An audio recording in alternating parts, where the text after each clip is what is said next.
recent years, I've been falling into a lot of Tandy gear, and why not? Tandy is one of those big computing brand names from my childhood. We never had one as a family computer though. My dad was an IBM loyalist, and frankly, the first Tandy 1000s just looked like toys by comparison.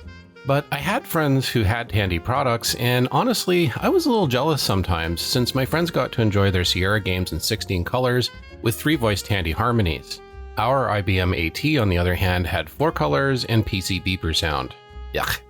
That said, I did end up having a trio of Tandys in the early 1990s. After the Tandy 1000 TL my school's new bulletin board system ran on kept getting shut down, the school let me move it into my house. This was my second exposure to the second generation Tandy series.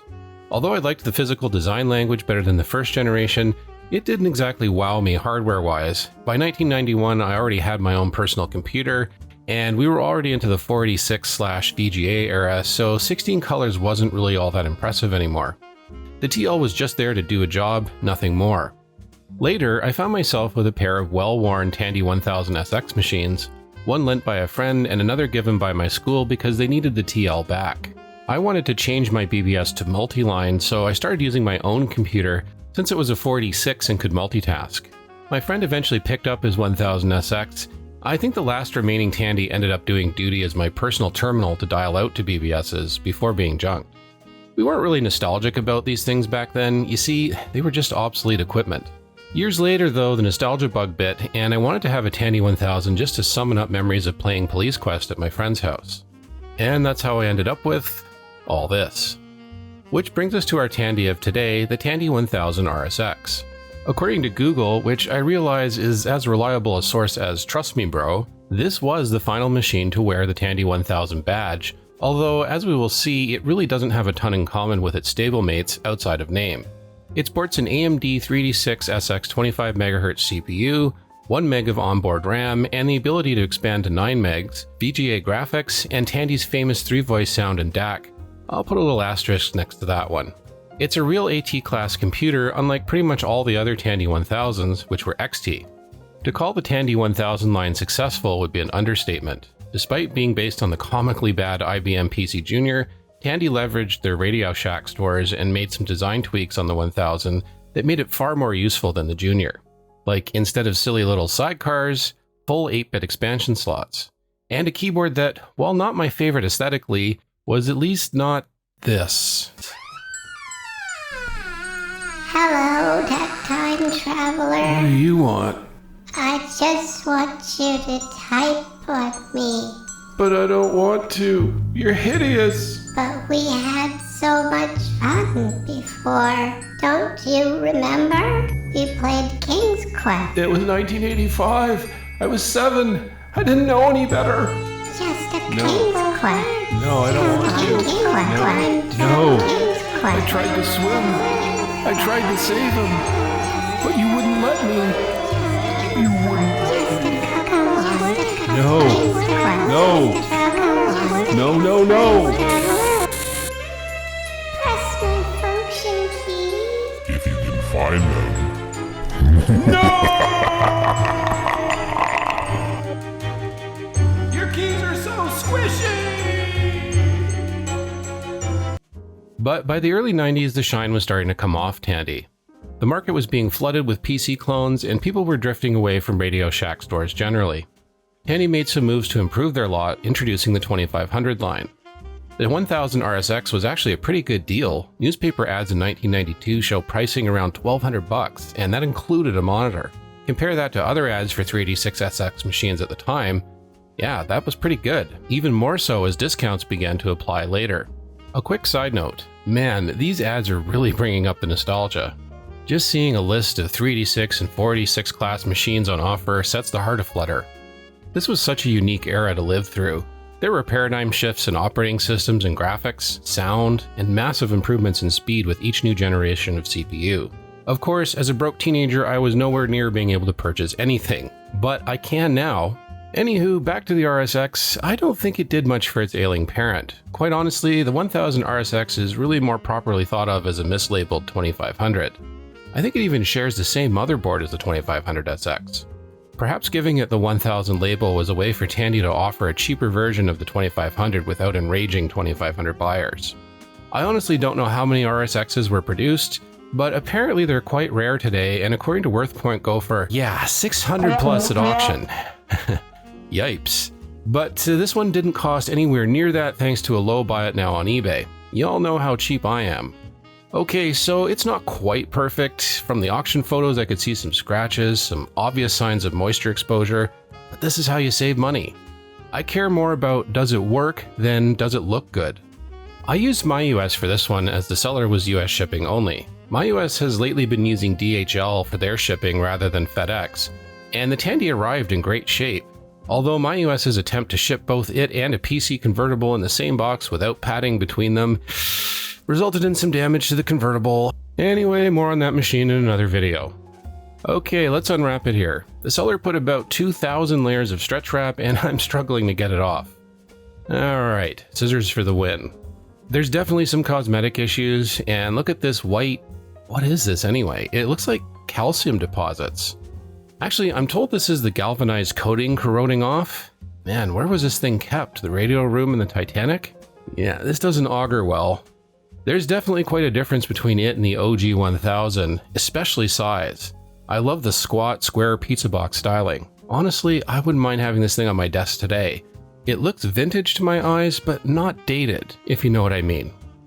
Well, let's plug her in quickly and see where things are at. These second generation Tandys seem to like blowing up caps, so I tend to be more cautious usually, but the seller actually powered this one up, so any damage is probably already done.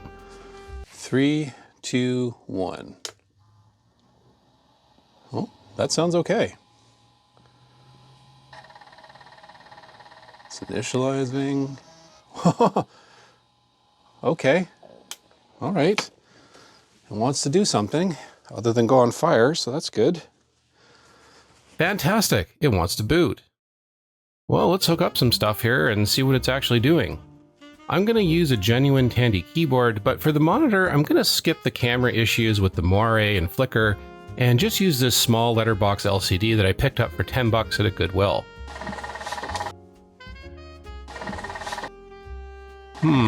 Yeah, the hard drive does not sound happy. Darn it. Well, I had to expect that, I guess. The CMOS doesn't require a setup disk like most 286 class machines, and amazingly, it seems to have remembered some of the hardware configuration. Maybe the seller swapped in a new battery? Well, let's see if it can boot off floppy disk. I'm just going to be lazy here and format a boot floppy using my Toshiba T3200SX. And nope, the drive doesn't read. Darn it. That's a problem because Tandy usually use these slightly modified drives that pull power from the same ribbon cable that delivers data. You can't just plug that into a regular 1.4 meg floppy drive without adaptation, and finding the proper Tandy ones is getting really hard now. It doesn't look like the drive is actually spinning the disk, so we could be dealing with a dead spindle motor or worse, given the evident corrosion on this thing. Anyway, let's open her up and see if there is anything we can do about this. Yep, lots of corrosion. Also, I was wrong, this drive doesn't use the Tandy all-in-one arrangement for power and data. It looks like it's pretty conventional with power on a separate 4-pin connector like most generic PCs. That augurs well for replacement if necessary. Surprisingly, the motherboard looks excellent. The corrosion issues seem to be limited to the case and components. Now, I mentioned that this is the same board that was used in the 2500SX, I think. Let's compare the motherboard to the board in this Victor 38625, which I believe is actually a 2500SX in disguise. Did I mention I picked up a Victor recently? I picked up a Victor recently. And nope, the Victor's board is way larger. That's odd. I would have thought they'd use the same board across the board, even across brands, since they're the same vintage and speed of CPU. Okay, well, let's get a look at this 33MHz 2500SX. Did I mention I got a Tandy 2500SX recently? I got a Tandy 2500SX recently. And don't worry, you'll see these machines in future videos, but for now, let's compare. Oh yeah, definitely the same board. Look at all that empty space. It's like a post-COVID office tower in here. Hey, where is everybody? So much for working in the office. I knew I should have bought a computer. Ooh, they left the vending machine. Anyway, let's have a closer look at our 1000 RSX motherboard. And we have our 25MHz AMD 386SX CPU over here. We have our system RAM over here. What I suspect is the VRAM right there. 2 RAM expansion slots, currently empty, as well as the VGA chip. There's also a riser card that gives us a few 16-bit ISA slots. And thank God this thing has a changeable coin cell battery for the BIOS. Excellent. Also, I note that there is no ROM-based DOS or deskmate here. I think that went out with the RL, so we do need to fix the floppy drive situation, or this RSX might as well be a really fancy looking brick. Notably absent from the board are Tandy's traditional round 6-pin joystick ports. Those persisted all the way up to the RL. They were placed on a daughter board for that machine, but on the RSX, they're history. This is such a neat little compact board. Compare it here to the 1000 TL motherboard. A bit of a difference, eh? The hard drive is a Connor 50 meg and it is very filthy, which hints at this machine being used somewhere like a shop or a warehouse. I've never had any luck reclaiming these old Connors from death, which means we'll probably never know if any vintage was kept here, and that's a damn tragedy. Yeah, so I think I see what's happening with the floppy. Basically, Russ is impeding the disk locking mechanism. I don't know the proper name for this. The mechanism is supposed to bring the disk down into position and lock it into place, and then pop it out via spring action when you press the eject button. However, it's not going down all the way, so the tiny switch that detects a disk being inserted is not making enough contact. If I press the mechanism fully down though, let's see what happens. Yeah, she boots. Okay, so yeah, that's good. No dead floppy. Okay, so let's see if we can fix the eject mechanism. One thing I'm going to do is use a little bit of spray-on lithium grease here to free up the mechanism a little bit. Kind of all I have right now. And yeah, that helps, but not completely though. I see what's going on. Rust has formed in the channels that guide the disk along its sides. This causes the disk to bind against them, and thus the mechanism will get stuck. To fix this, I'm using a rather unorthodox approach. I'm wrapping sandpaper with the sandy side out, and then just kind of running the disk in and out to scrape rust off channels. It's not a very elegant solution, but after a few treatments, voila, the disk is positively launching out. The hard drive, like I mentioned, a Connor 50 meg, is definitely not working, and to my ear it sounds like the heads are stuck. Since this drive is almost certainly beyond toast anyway, I'm going to open it up and investigate. I'm 100% sure this thing is beyond salvation, but you never know. The lower density drives do cope with being opened better than modern ones, so it's worth a shot. These things are really easy to open actually. The lid is just held on by 4 screws and it has this little seal that looks like it came from Canadian Tire protecting it. Wow, so basic. Just a single platter it looks like. Alright, well let's spin it up.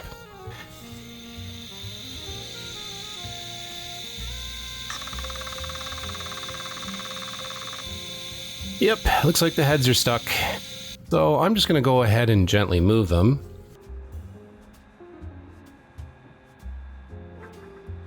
Nice, it's trying to initialize now. Let's see if we got lucky. Nope, this drive is definitely done. Another Connor bites the dust. Now, you might remember my video where I bought 16 or so IDE hard drives of 100 to 600 meg vintage and tested them out. This is exactly the sort of situation that those were intended for.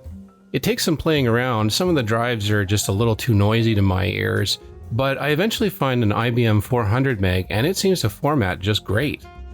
I'm trying to clean things up a bit, first wiping away the grime in the chassis. Then I get the front cover and give that a solid wipe with a microfiber cloth. Amazingly, these dark scratches on the front almost vanish. As far as the rust goes, I have to kind of have a think on that. I don't want to damage the metal with any solutions that I try. I'm not aiming for a concours appearance here, just as clean as I can get it so that I can try using it. The top of the lid is just not cleaning no matter what I do. It has this stucco thing going on and it really doesn't want to clean up. I can't tell if it's just really stubborn dirt or actual paint having come off. I think it's a bit of both. If I find the right color paint, I might try repainting it. Nice, ready for action. Now, I'm not going to bother to do a full DOS install here. I just ran format/s to put the system on the hard drive. And it boots up just great. Alright, now to really try this thing out, I'm going to load up some vintage games. So I believe on the 1000 RSX, like the 2500 series, the Tandy PCjr, the sound system, was moved to a different hardware address to avoid conflicts with certain system devices. I'm going to just quickly try Maniac Mansion here, which supports Tandy sound, and then see if it figures this out on its own. Nope. Just to check that I'm on the right track, I'm firing up the patched skier die with the Terminate and Stay Resident SND TSR. And yeah, that works. So the sound on this machine is set up just like the 2500XL. Instead of residing at address 0C0, it's at 1E0.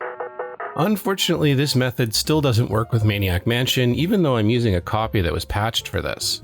So I'm going to try something else. There's another option that wasn't possible for the 2500XL video, a Terminate and Stay Resident called TNDY.com. This program was developed by somebody called Matze79, I hope I pronounced that right. Essentially, he created an expansion card for other PCs called the TNDY sound card. I guess he couldn't call it Tandy due to copyright.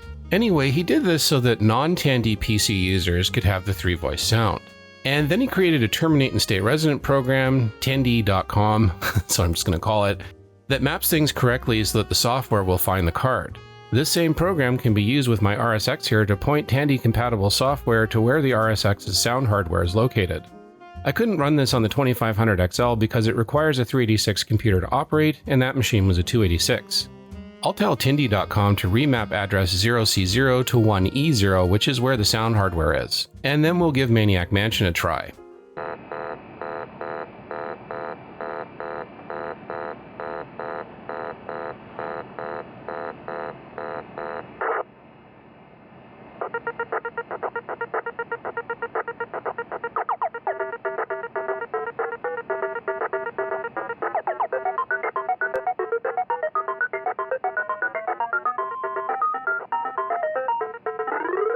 Yeah, Tandy 3-voice is definitely a step up from PC Beeper.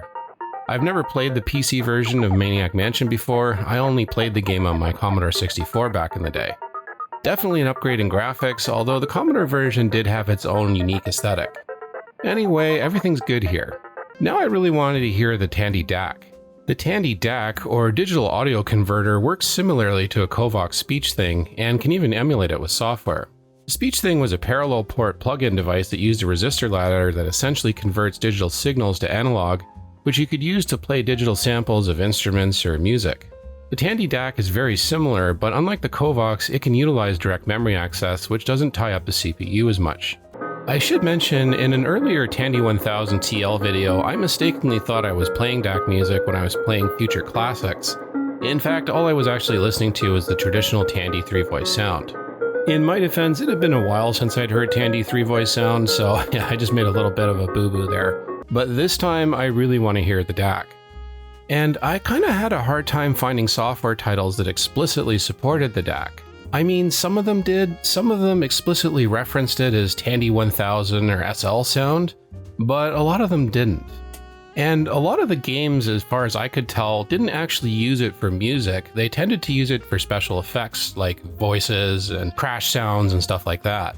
Anyway, eventually I found this program called Modmaster, which I think was designed or modified by a fellow that goes by the handle Freddy V, which plays mod files and other music formats, and it explicitly supports the Tandy DAC. Notice it's detecting the right address all by itself. Here it is first, playing a mod file just off the PC speaker.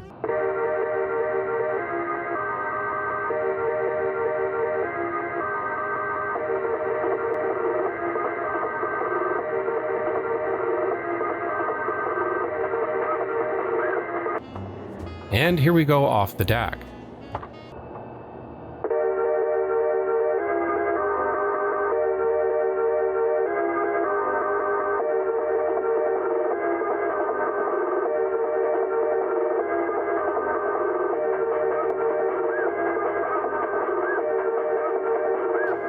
Yeah, there's a noticeable difference. Let's plug in some speakers to really get it.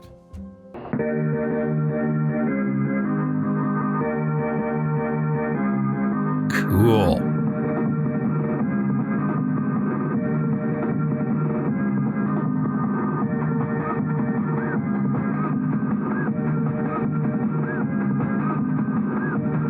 Next, I'll test the appropriately named Test Drive 3. I want to do this for two reasons. One, to see if I can get the Tandy sound working, and the other to see how the driving compares to the horrible experience I had on my Tandy 2500XL. I had a legit copy of this back in the early 90s and played it with my AdLib Gold sound card, which I now massively regret throwing out. Yeah, this was the era of 3D graphics, kids. It was all about polygons. Big polygons. And, yeah, the sound is there, but, a little broken. It's like it's missing a voice or something. Yeah, these graphics... this is what passed for realism back in the early 90s, and we thought it was amazing being able to roll around our own little 3D geometric world here. Plus, we were thrilled to have a quote-unquote realistic-looking dash to drive and test drive. That music, though, yipes. I want to drive here, but yeah, this is really distracting, and damn, I'm being pulled over by the fuzz here. Let me deal with this first. Is there a problem, officer? Sir, I'm afraid I had to stop you because of your music. My music? I'm afraid so. You see, within city limits of Bad 3Dville, it is illegal to operate a sound device that has been modified from its original specifications. As you went by, I heard you playing 2 voices on a 3-voice Tandy sound system, and that is not okay around these parts, sir. Oh, I apologize, officer. I just had my Tandy 3-voice serviced, and I could swear I had all 3 voices up to at least 380 Sucksville. We've had a lot of problems with gangs in our community. Ad-libbers, sound bastards, Roland MT yahoos, you name it. They're building illegal resistor ladders and passing artistically questionable mod files to little kids. And that music I heard you playing sounds a lot like theirs. I think my Radio Shack technician screwed up Sir, again. I'm gonna have to ask you to step outside the vehicle. Listen, I'm just passing through. I promise I'll get my said, sir, PSSJ step fixed. outside the vehicle. But officer, I swear I'm not a sound bastard or ad gibber. He's got a cobalt. No! Don't worry, folks. This close to 380 Sucksville, the bullets are so slow they just kind of tap you. So, I was talking to a fellow member of a vintage computing group on Facebook named Clouds about my Tandy sound challenges, and he suggested I needed to forward a range of ports for Test Drive 3 rather than just one, as it made some unusual calls to different addresses. I did as he suggested, and voila! 3-voice Tandy sound. Aha, much better. Yeah, I have this tune ingrained in my head from hours of play many moons ago. It's kinda lame for a racing game, actually. So Test Drive 3 does work a lot better on a 25 MHz 386 versus the 286. Actually, it feels like kinda just the right speed. But I forgot how difficult it is to control the car in this thing. Ugh, yeah, this is way worse than Test Drive 1, and now I'm stuck in low gear for some reason. It's automatic, why can't I just accelerate? And I got a ticket. Oh, thank God the cop didn't find my outstanding warrant in Bad 3Dville. Yeah, I'm totally sucking at this. Maybe the bullet was the right idea. I think this about sums up my feelings for Test Drive 3. Clouds also suggested Prince of Persia as a test for the RSX's DAC sound since it supports it. Prince of Persia supports 3-voice Tandy sound for music and the Tandy DAC for sound effects without needing to do any port forwarding. And it does! Nice!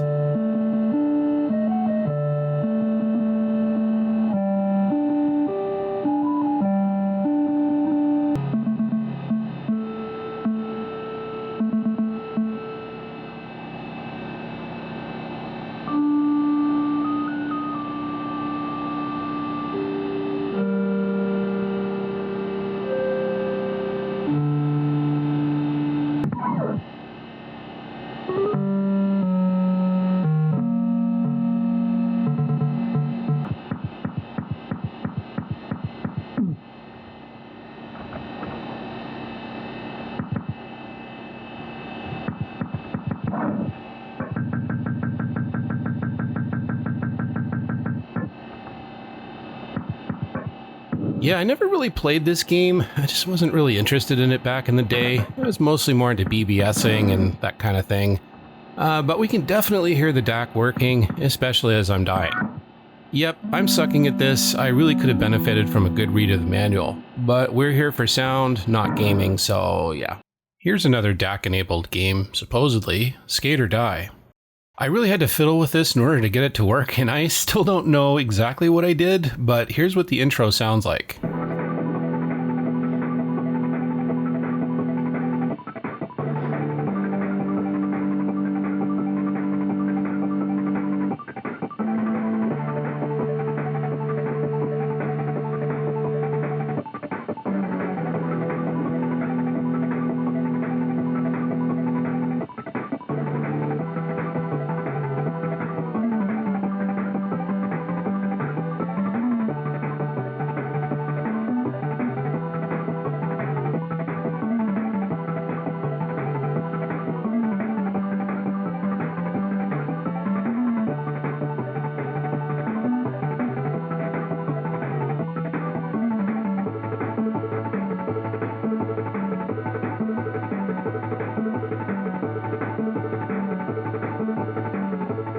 Pretty nice, eh? Another game that explicitly supports the DAC is 4D Boxing. I remember getting this game sometime after I got VGA graphics for my own personal computer. It seemed really cool and almost surreal at the time. Today though, it looks a little hokey. The DAC sound works if I use Tandy.com to redirect the ports, but it does seem to be a little bit choppy. I think this has less to do with the DAC or software and more to do with 4D Boxing really straining that 386 SX CPU.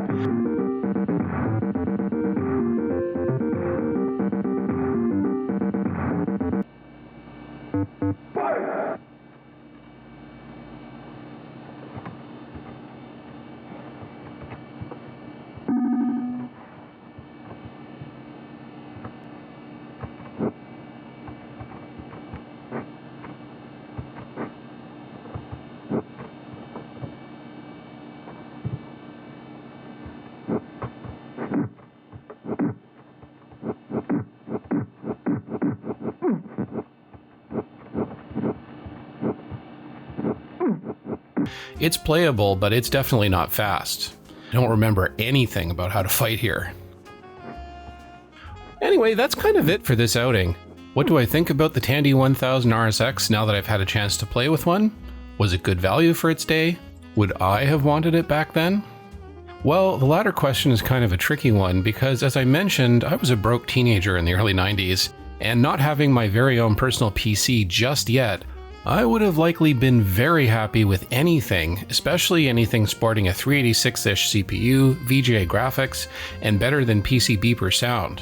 I would have been over the moon to have this, actually, and I would have thought it looked pretty cool to boot. To critique this, I have to pretend I'm looking at this as a 30 or 40-something-year-old in 1991. And okay, sure, it has some cons.